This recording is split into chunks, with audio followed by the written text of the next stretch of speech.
right, lesson 7, Meiji Restoration. So you're going to explain the social, political, and economic impacts of industrialization on Japan during the Meiji Restoration.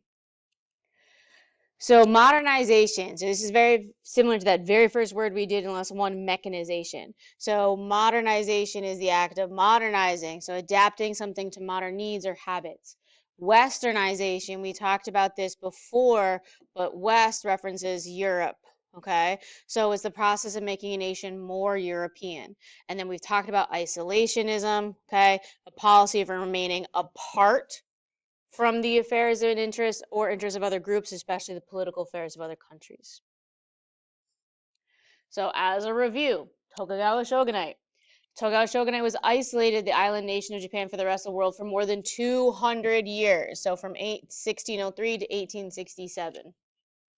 The real political power was in the hands of the shoguns, and after negative experiences with Europeans in the 1600s, they were extremely resistant to trade because they viewed outsiders as a threat to their power. So that's their big reason as to why they decided to isolate themselves. They followed this period of isolationism because they thought outsiders were a threat to their power. And this caused them to shut out all trade with Europeans and prevent any interactions between their people and the Europeans.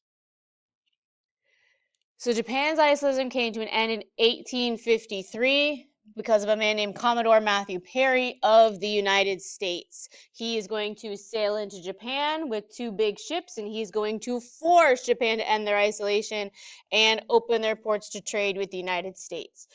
He's basically going to show up bigger, badder, and ready to take them on.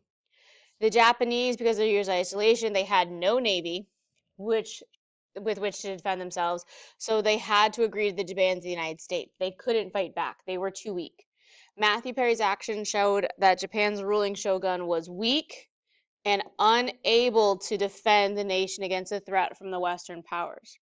And they were convinced that modernization depended on abolishing the shogunate and the feudal order. So what they did was a group of middle-ranking samurai overthrew the military government of the shogun and set to modernize. So starting in 1868, they start to modernize and industrialize Japan. The arrival of the warships in the United States and European nations, their advanced and formal technology, and their ability to force the Japanese to agree to trade terms were unfavorable for the Japan, sparked a period of rapid industrialization and modernization called the Meiji Restoration. So it was the arrival of the warships in the United States, the fact that Europe and the United States were much more advanced, and they had the ability to force the Japanese to agree to terms that were unfavorable. The reaction was called the Meiji Restoration because Meiji means enlightened rule. When we think of Meiji, all right, we have an M right here. We want to think about that M in our first word, modernization. The Meiji government adapted a number of ideas from European countries, United States, relating to government and technologies to bolster the industry, communication, and transportation. So what they're going to do now is they're going to send a lot of Japanese to Europe, and they're going to adopt all these ideas from European countries.